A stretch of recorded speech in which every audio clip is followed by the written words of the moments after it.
এই কারণেই যখনই কোনো হেলিকপ্টার কোনো ধাতব কার্গো নিয়ে আসে, তখনই কোনো কর্মীরা সেটিকে নিজের হাত দিয়ে স্পর্শ করে না, বরঞ্চ প্রথমে একটি পাতলা তার দিয়ে কার্গোটিকে স্পর্শ করানো হয় এবং তারপরেই কর্মীরা সেটিকে স্পর্শ করে। কিন্তু কেন এমন করা হয়, চলুন জেনে নেওয়া যাক। দেখুন, যখনই কোনো হেলিকপ্টার কোনো ধাতব কার্গো নিয়ে আসে, তখন সেটি শুধুমাত্র কার্গো থাকে না, বরঞ্চ সেটি একটি চলন্ত মরণ ফাঁদে পরিণত হয়, যার মধ্যে কয়েক ভোল্টের বিদ্যুৎ তৈরি হয়ে থাকে। আসলে কার্গো যখন বাতাসে থাকে, তখন বাতাসের ঘর্ষণের ফলে কার্গোতে চার্জ তৈরি হয়, আর এই একই জিনিসটা উড়ন্ত অ্যারোপ্লেনের সাথেও ঘটে থাকে। এই সময় এগুলিকে স্পর্শ করলে মারাত্মক বৈদ্যুতিক শক লাগতে পারে।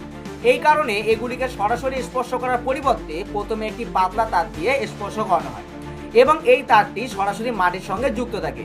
যেমনই তারটি স্পর্শ করানো হয়, তখনই কার্গের সমস্ত কারেন্টগুলো সরাসরি মাটিতে চলে যায়।